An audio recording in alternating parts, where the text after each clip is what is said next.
नमस्कार। ATN news से मैं एस राठौर, आपका दोस्त, साथी, आपका हमदर्द। आज हमारे साथ हैं फैज़ाबाद के जाने माने चेहरे, जो सांसें एक मुहिम जो इनकी चल रही है। फेसबुक पर अक्सर लोग इन्हें देखते रहते हैं कि आज ये यहाँ पेड़ लगा रहे हैं, आज वहाँ पौधे लगा रहे हैं। लगातार ये अपने इस कार्य में लगे हुए हैं। हमारे साथ हैं जसवंत पवार जी। जसवंत पवार जी से आज हम बात करेंगे, और जो बात का विषय है कि आखिर कौन है जसवंत पवार। बहुत सारे लोग फैज़ाबाद के इन्हें जानते हैं, पर अभी बहुत सारे ऐसे भी हैं जो जानते नहीं इनके व्यक्तिगत जीवन के बारे में। आज उसी विषय पर आज हम इनसे चर्चा करने वाले हैं। जसवंत जी, आपका बहुत बहुत स्वागत है एटीएन न्यूज़ पर। पहले तो मैं हाथ जोड़कर आपका जो चैनल है एटीएन न्यूज़ और सभी दर्शक देखें कि समाज हित में भाई एस राठौर साहब बहुत कुछ समय में ही इन्होंने एक पत्रकारिता के अंदर अपना मुकाम स्थापित किया है। मैं बधाई देना चाहूँगा। आप बहुत बहुत धन्यवाद जी। हर मौके पर समाज हित के मुद्दे उठाते हैं जी, बहुत बहुत धन्यवाद। हमारी कोशिश ये है और हम आगे भी कोशिश यही करते रहेंगे कि जितना हो सके हम समाज के मुद्दों को उठाते रहें और सरकार तक आम जन की जो समस्याएं हैं उन वो आवाज़ पहुंचाते रहें। पत्रकारिता भी यही होती है। जी बिल्कुल, धन्यवाद। आज जैसा कि दर्शकों को भी मैंने सूचित किया कि आज हम जानना चाह रहे हैं कि जसवंत पवार हैं कौन। जी, बड़ा ही लंबे समय तक एक लोग देखते आए हैं आपको बड़े लंबे समय से कि आप पेड़ लगा रहे हैं, पौधे लगा रहे हैं, लोग प्रेरित हो रहे हैं। ठीक है, अब लोगों के मन में जिज्ञासा ये भी है कि जसवंत पवार जी हैं कौन। राठौर साहब देखिए, अगर बात करें मेरे व्यक्तिगत जीवन की या वैसे मेरी जो जीवन है वो एक खुली किताब है। ऐसा कुछ नहीं है, मुझे नहीं पता कि शहरवासियों से कुछ छुपा हो मेरे बारे में, क्योंकि मेरे जीवन का सीधा फंडा है खुला रहना।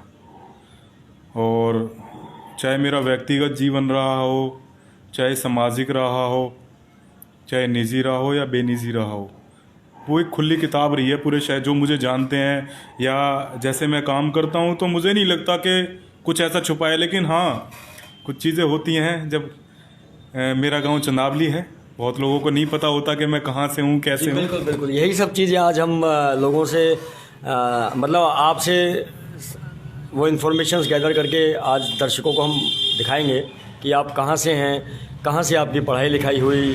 राठौर साहब, मेरा गांव चंदावली है और मैं बता दूं, मेरे दादाजी जो रहे हैं उनके 3 लड़के थे और 3 लड़कों में जो हमारे पिताजी हैं वो 6 भाई हैं, और जो दूसरे दादा हैं उनके 4 हैं, उनके 4 थे। तो बड़ा परिवार है और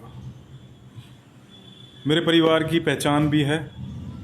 बहुत बड़ा परिवार है तो कहीं ना कहीं सपोर्ट मिलता है हमेशा। मैं बाहर जैसे काम करता हूँ, तो ये तो हो गया मेरा अपना जन्म और कर्म क्षेत्र मेरा नेहरू कॉलेज। जन्म और कर्म के बीच क्या एक जो समय पीरियड होता है बहुत लंबा होता है, बचपन का, लड़कपन का, थोड़ा सा उसके बारे में भी हम जानना चाहेंगे। कहाँ आपकी पढ़ाई हुई, किस स्कूल से हुई। देखिए, मुझे जितनी थोड़ा सा याद है, सूरत है, थोड़ा सा पहली, दूसरी, तीसरी जो भी क्लास होती हैं वो मेरी गांव चंदावली से ही हुई। और हम बात करें अगर जो मेरी रही है उसके बाद जो मेरा पीरियड रहा, वो मेरा गंगोत्री स्कूल है। ये अपना मिल्क प्लांट के पास है बल्लामड़ में। तो वहाँ से मेरी जो एजुकेशन रही है तकरीबन वो रहा है। 10th मैंने वहाँ से करी। उसके बाद जब थोड़ा सा बड़े होते गए, क्योंकि 10वीं के बाद थोड़ा सा हो जाता है कि भाई थोड़ा सीनियर, तो मेरा सरकारी स्कूल बल्लामड़ का सीनियर सेकेंडरी स्कूल, तो वहाँ से थोड़ा सा लिकड़ना चालू हुआ कि भाई आज़ादी थोड़ी सी होती क्या है। सीनियर में हम पढ़े, मेरी 12th हुई वहाँ से और 12th में मेरे 70% नंबर थे। बहुत बढ़िया, शुभकामनाएं आपको। तो फिर मैंने अपना अग्रवाल कॉलेज जो मिल्क प्लांट है, तो उस दौरान मैंने अग्रवाल कॉलेज में एडमिशन लिया। मेरा सपना था कि मैं डीएवी में लूँ। तो थोड़ी सी इंटरेस्टिंग कहानी बताऊंगा, क्योंकि जब 12th कर लेते हैं तो हो सबका सपना होता ही हुआ कि यार अच्छे कॉलेज में एडमिशन लेना है, एक नए सपने होते हैं। तो मेरा था बिल्कुल कि भाई डीएवी में लेना है। तो उस दौरान मैं बताऊं कि सब चीज़ था लेकिन नॉलेज कम थी। एक्चुअली क्या था, फॉर्म भर दिया, सब चीज़ हो गया, लेकिन मेरा पहली लिस्ट में ही नंबर आ गया था, क्योंकि 70% नंबर थे। तो पहली लिस्ट में बीए में मुझे एडमिशन लेना था, तो पहली लिस्ट में ही नंबर आ गया, लेकिन मैं पहुंच नहीं पाया, मुझे पता नहीं लगा था, क्योंकि जानकारी का अभाव था जैसा कि होता है। अब पहली लिस्ट में नंबर आ गया, मैं पहुंचा तीसरी लिस्ट में जब था कि भाई नंबर, अब उन्होंने कॉलेज वाले का भी जिनका पहली लिस्ट में नंबर आ गया तो हम एडमिशन देंगे नहीं। तो वहाँ क्या हुआ, मुझसे ये लिखवाया गया कि भाई ऐसे ऐसे कुछ शर्तों के साथ हम एडमिशन देते हैं। मन की तो फिर अपना थोड़ा सा दिमाग ऐसे ही घूम गया, मन की अब एडमिशन यहाँ लेना नहीं है। फिर अपना अग्रवाल कॉलेज में था, यहाँ मैंने फिर ये कुछ इंटरेस्टिंग कहानी रही है कि जहाँ होता है बॉयज़ था ये, हाँ बॉयज़ विंग थी ये, बॉयज़ विंग थी, तो यहाँ से अपनी मेरी बीए पूरी हुई। ये आपने यहाँ से कंप्लीट की। उसके बाद पढ़ाई में और आगे कुछ किया या कैसे? उस दौरान का पीरियड मैं बता दूं, जब था तो वो मेरा पीक था और मैं एक स्पोर्ट्स खिलाड़ी रहा हूँ हाफ मैराथन का। तो जब जिस दौरान मैं अग्रवाल कॉलेज में एडमिशन लिया उस समय मैं स्पोर्ट्स में था और मेरा पीक भी था। उस समय मैं बाहर जाता था खेलने, कभी बेंगलोर कभी दिल्ली, जहाँ भी मैराथन्स होती थी। और अग्रवाल कॉलेज की बात करूँ तो मैं उस समय 1500 हर साल गेम होते थे, तो उस समय 1505 और 10 किलोमीटर में हमेशा तीनों साल फर्स्ट रहा। आपका थोड़ा सा मैं बता दूं कि कोई भी नहीं रहा, हमेशा फर्स्ट ही रहा तीनों साल, जब तक था अपना कब्जा रहा। उसके बाद फिर शिक्षा में और आगे क्या किया आपने? राठौर साहब, उसके बाद थोड़ी सी शिक्षा से तो दूर रहा, फिर कुछ सामाजिक कामों में उस पीरियड रहा, थोड़ा सा छात्र राजनीति से जुड़ा।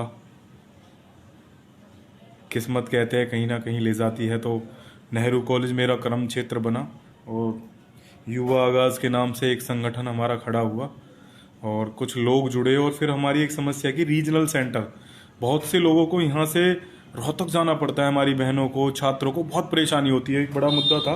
तो उसको लेकर हमने बड़ा आंदोलन किया सन 2014 के अंदर। कांग्रेस की सरकार थी, वहाँ से एक मुझे पहचान जो थी छात्र नेता के तौर पर, 10 दिन भूख हड़ताल करी और हुड्डा साहब की सरकार थी और दीपेंद्र जी ने उस समय रीजनल सेंटर पास कराया, तो वहाँ से एक पहचान बन के फिर थोड़ा सा, यानी कि जो एक पहला छात्र नेता के रूप में आपने जो कदम उठाया वो आंदोलन के रूप में भी बदला, और उसके बाद जिस वजह से वो उठाया गया था वो वजह भी फाइनली सरकार ने हल की आपके उस आंदोलन को। और वो पीरियड रहा मेरा, तो उसके बाद थोड़ा सा बीच में रहे, फिर उसके बाद मैंने एमए करी है। आपके बचपन की, आपके स्कूल टाइम की, आपके गली मोहल्ले के आसपास की कोई हमें ऐसी रोचक घटना बताओ जिसे आज भी आप कई बार याद करके मन ही मन मुस्कुराते होंगे, हंसते होंगे। ऐसी कोई घटना दर्शकों के साथ शेयर अगर आप करना चाहें तो। दर्शकों के साथ एक घटना है जो मुझे ध्यान है, कुछ चीज़ें तो हैं।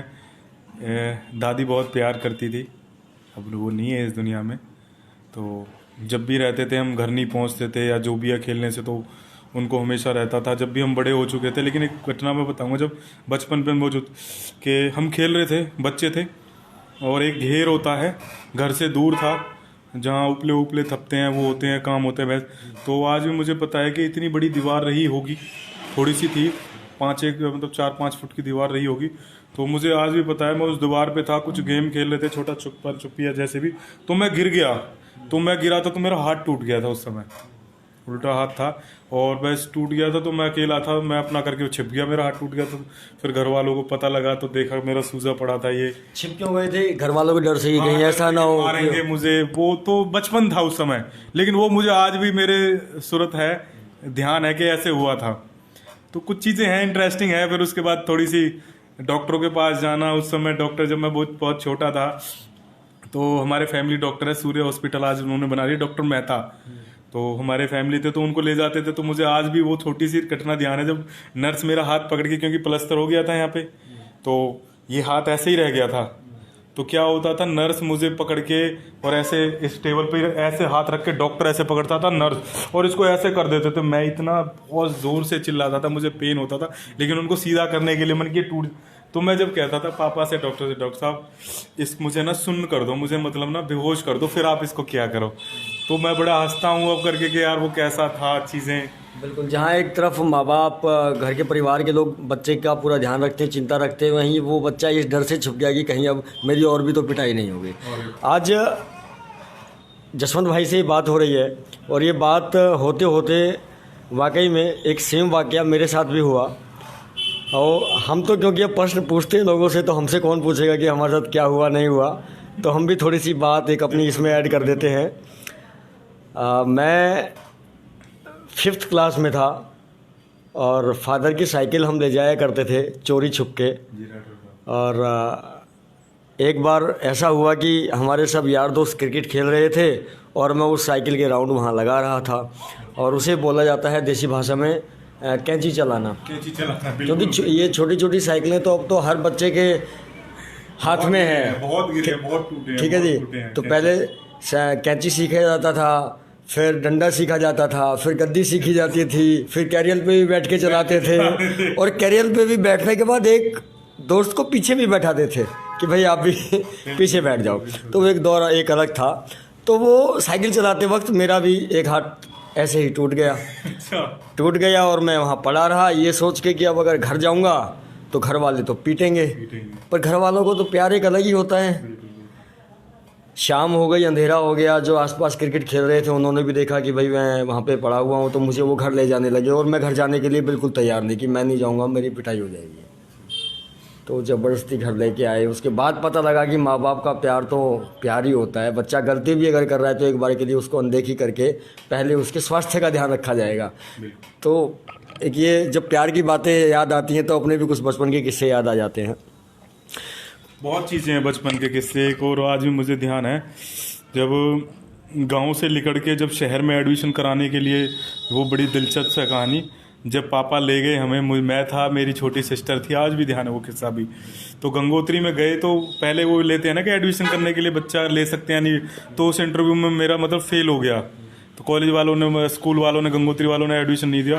तो मुझे आज भी पता है, पिताजी ने घर जाके खट्टा होता है ना, खट्टे की टहनी काटी और जो भी है, और जो मुझ बहन और मुझ में मेरी छोटी सिस्टर और मुझ में जो बचाई, वो आज भी ध्यान है। हम रोते रहे, चिल्लाते रहे, फिर मुझे आज भी ध्यान है, मेरी चाची थी, हम आंटी बोलते थे, उन्होंने हमें जब बचाया और हमें ले गई, क्योंकि पापा ने बहुत बुरी तरीके से हमारी धुनाई करी थी।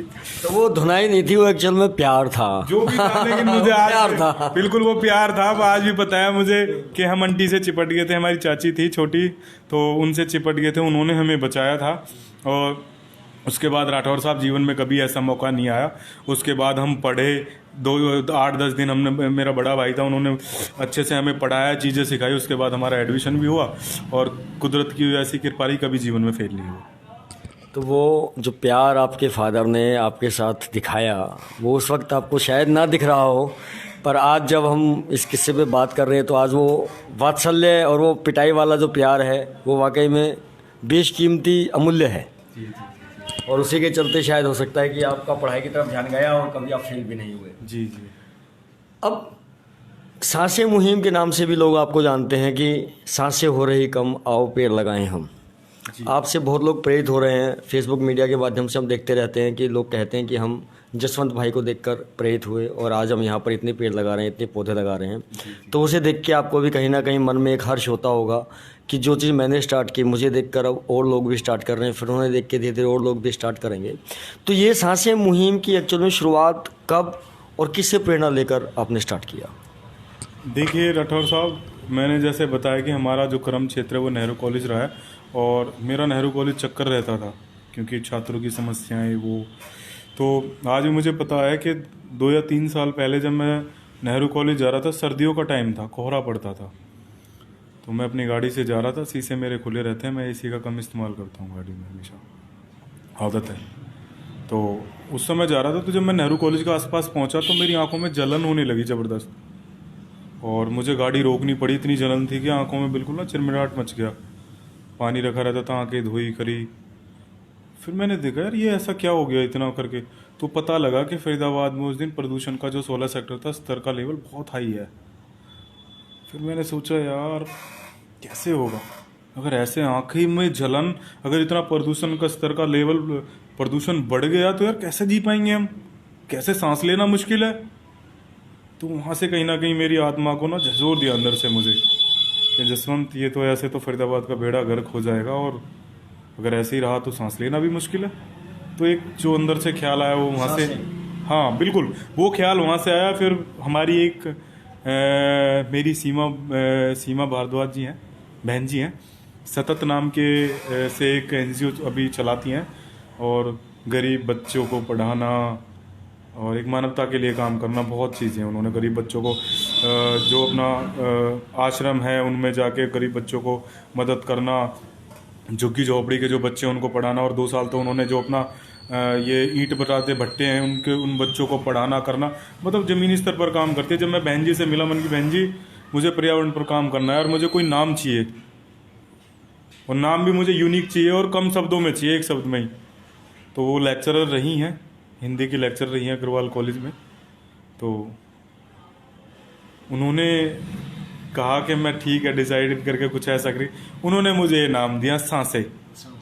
तो सांसे नाम दिया, तो उस समय मेरा बहुत मन था, लेकिन कहते हैं ना कि अगर मैं कोई चीज़ बोलूँ मेरा पहला प्यार क्या है कर्म से, तो मेरा ना छात्र। अच्छा, हम भूल गए थे, वो भी अभी बात करेंगे इस बारे में। नहीं नहीं, वो वैसे नहीं। अगर आप बोलते हो कि भाई आपका पहला पैशन, पहला प्यार क्या है, कैसे है, तो मेरा, मैं बोलूँ तो स्टूडेंटों की मदद करना, जो एक आत्मा से दिल से होती है चीज़ें, कभी ये नहीं बस मदद करनी है। तो क्या था कि उस दौरान बीच में छात्र संघ चुनाव होने थे, तो कहीं ना कहीं वक्त चाहिए भी किसी भी काम को। तो मैंने तैयार तो सांसे कई साल पहले कर लिया था, लेकिन छात्र संघ चुनाव के चक्कर में थोड़ा पेंडिंग में डालना पड़ा, क्योंकि छात्र संघ चुनाव थे तो हमारे संगठन से छात्र संघ चुनाव भी लड़ना था। 20 या 21 साल बाद छात्र संघ चुनाव खुले थे, तो बस वो था, उसमें लगे रहे। तो छात्र संघ चुनाव भी हो गए जैसे भी था, और अब मुझे मौका मिला, लॉकडाउन था, ये था, तो ज़मीनी स्तर पर काम करने का। तो वो सांसे मुहिम को आगे बढ़ाने का काम मैंने लॉकडाउन में बेजुबानों पर भी काम किया। और फिर जब आया कि मानसून है, तो ये मेरे आज 2.5 महीने हो जाएंगे, और वो तो बढ़िया फल फूलेंगे आने वाले समय। हाँ, जब से बिल्कुल, क्योंकि ये भी एक बहुत सही समय होता है पौधारोपण समय पे करने होते का। हैं सारे काम, हाँ, समय पे होते हैं। बहुत सही समय होता है साल के दौरान। पहले कुछ नहीं होता, वक्त ने मौका दिया और हमने करके दिखाया सांसे मुहिम को। तो अब आपकी आंखों में जलन हुई, आप जा रहे थे, एक सेकंड में ऑन नहीं बैठिए ना, तो रटो।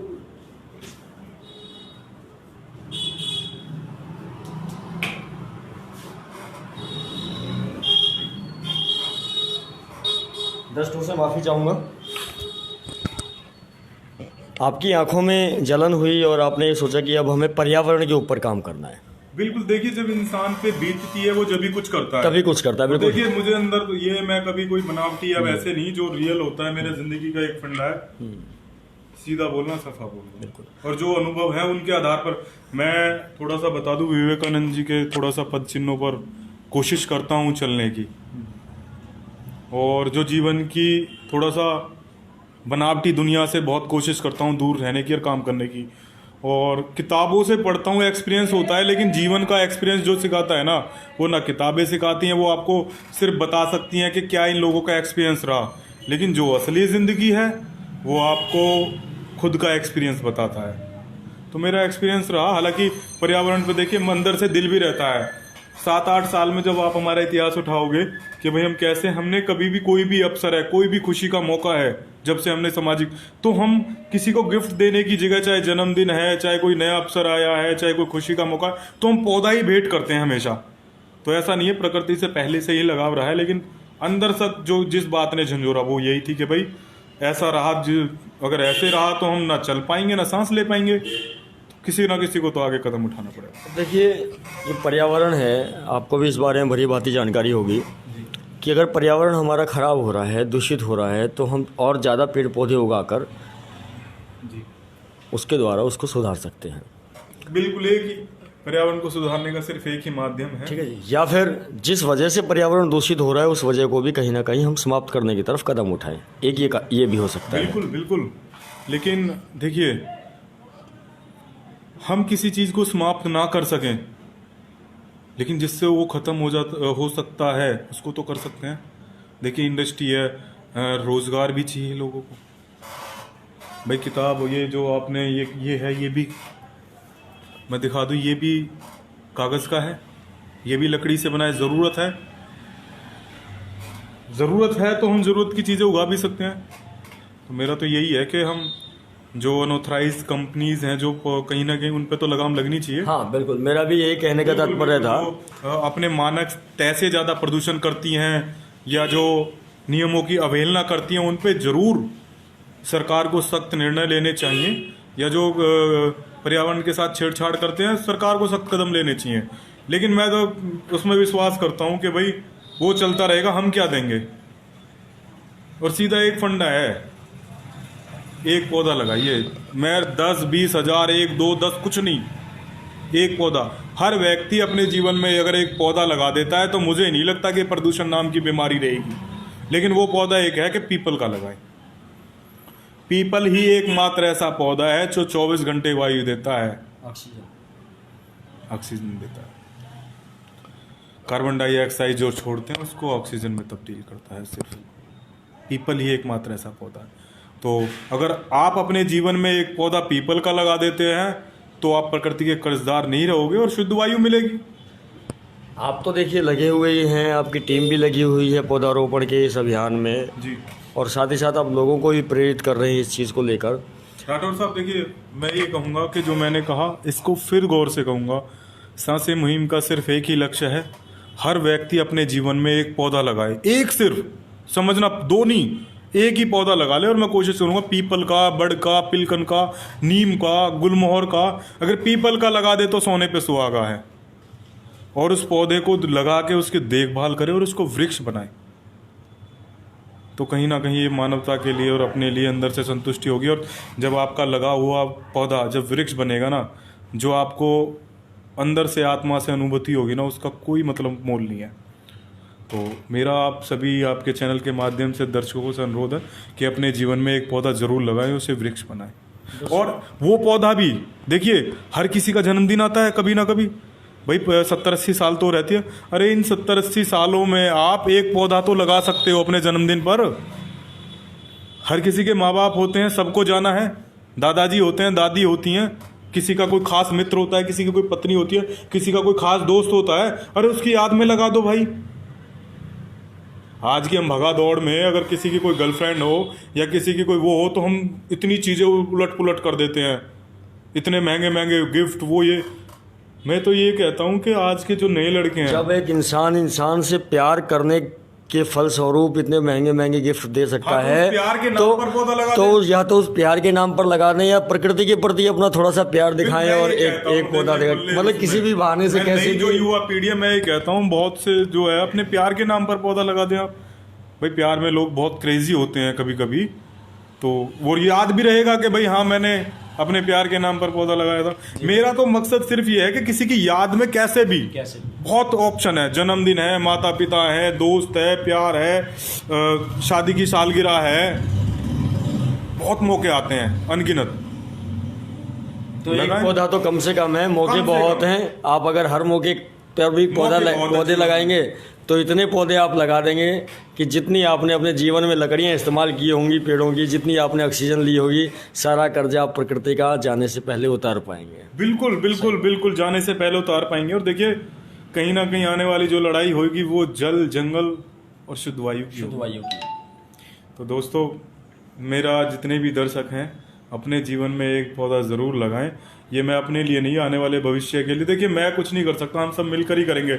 और ये राठौर साहब एक विचारधारा होती है, मैं कितने लगा लूंगा, 2000, 10,000, लाख, 2 लाख, 10 लाख, करोड़ लगा लूंगा, ज्यादा से ज्यादा अपने जीवन में करोड़ लगा लूंगा। लेकिन विचारधारा से हम अरबों पौधे लगा सकते हैं पूरी दुनिया के अंदर। और आने वाले समय में ये सबसे बड़ी एक समस्या है, अगर इसको नहीं चेते ना तो ये कोरोना तो कुछ भी नहीं है। और जो आज कोरोना ने, इससे भी बड़ी हम भूखे मरेंगे, तड़प तड़प के, पानी नहीं मिलेगा, वायु नहीं रहेगी। बिल्कुल, एक आपने बिल्कुल सही कहा कि कोरोना तो कुछ बीमारी है ही नहीं अगर वास्तविकता देखी जाएगी। अगर आने वाले समय में ऑक्सीजन ही नहीं रही तो किसे वेंटिलेटर पे ले जाएंगे और कहाँ से ऑक्सीजन लाएंगे और वेंटिलेटर के थ्रू दिया जाएगा। जो आज आपको फ्री में मिल रही है ना, वो खरीदनी पड़ेगी आने वाले वक्त में आपको। और ऑक्सीजन है भी इतनी महंगी, वेंटिलेटर का चार्जेस आप अगर हॉस्पिटल्स का देखें तो बड़ा ही महंगा है। वो इसी वजह से है क्योंकि आज तो बड़ी आसानी से ऑक्सीजन मिल रही है प्रकृति के द्वारा हमें, पर अगर आने वाले समय में इसी की ही कमी हो गई तो आने वाले समय में हर किसी के लिए ऑक्सीजन उपलब्ध नहीं होगी। ऑक्सीजन उसी के लिए उपलब्ध होगी जो उसके लिए पे कर पाएगा। आज जो चीज़ हमें फ्री में मिल रही है उसके लिए हमें आज से ही काम कर देना चाहिए, ऐसा मानना है जसवंत जी का, हमारा और हमारे और जसवंत जी जैसे और बहुत सारे ऐसे लोगों का, कि बजाय वो चीज़ ख़त्म हो उसके ख़त्म होने से पहले ही उसके उत्पादन की तैयारी हमें अभी से ही कर देनी चाहिए। क्यों जी? बिल्कुल बिल्कुल, जब जागो जब सवेरा, जब जागो तभी सवेरा। आपका बहुत बहुत धन्यवाद लोगों को ये सब सारी चीज़ें बताने के लिए, प्रेरित करने के लिए, और अपने जीवन के कुछ एक जो रोचक आपने तथ्य बताए उसके बारे में भी उसी के चलते मुझे भी अपने जीवन का एक तथ्य याद आ गया। दर्शकों से कुछ और आप अपील करना चाहेंगे? कुछ नहीं है, जीवन है, इसमें संघर्ष उतार चढ़ाव बहुत चीज़ें आती हैं। और मेरे कुछ अपने हैं, हर किसी के जीवन में कुछ अपने होते हैं। कभी नाराज़गी भी रहती है। मेरे पास एक माला थी, आज भी है, और मेरे हाथ में हमेशा बंधा रहता था वो बैंड। और कहते हैं ना, भोले शंकर का रुद्राक्ष की थी वो, तो टूट गई एक दिन। तो टूट गई तो वो मैंने एक एक मोती को संभाल के रखा। एक एक मोती टूट गई तो बिखर गए थे, उसमें 22 मोती थे। तो मैंने एक एक मोती जब तक नहीं मिल गया, मैंने सारे मोतियों को ढूंढा, सबको इकट्ठा किया। तो ऐसे ही जीवन में रिश्ते हैं। रिश्ते बनाना बहुत आसान है, उनको निभाने में बहुत मुश्किल है। जीवन का जो एक्सपीरियंस है, और वो उस टूटी हुई माला की तरह हैं, जो टूट के भी इकट्ठे करे। माला ये टूटे जो मोती हैं ना, हम ये टूट तो गए लेकिन ये अनमोल हैं, फिर भी उनको संजो के रखा है। तो ऐसे ही रिश्ते हैं। ऐसा नहीं है टूट गए हैं तो ख़त्म हो जाते हैं। आपके जो अपने हैं वो कभी, मैं कहूँगा कि रिश्तों को संभाल के रखें जितनी कोशिश हो। और टूटने के बाद भी कुछ रिश्ते बहुत अनमोल होते हैं। दर्शकों से अपील है, अच्छे रहें, खुश रहें, पौधे लगाते रहें समाज हित में। देखिए, ये जीवन मिला है, अगर आप 100 रुपये कमाते हैं, अगर उसमें से 5 रुपये आप समाज हित पे भी खर्च करते हैं तो देखिए संतुष्टि आपको ज़रूर मिलेगी। समाज हित में काम करते रहें, एक पौधा ज़रूर लगाएं। बस यही है, अपने रिश्तों को संभाल कर रखें। रिश्ते बनाने में बहुत वक्त लगता है, ऐसे ही नहीं बनते रिश्ते।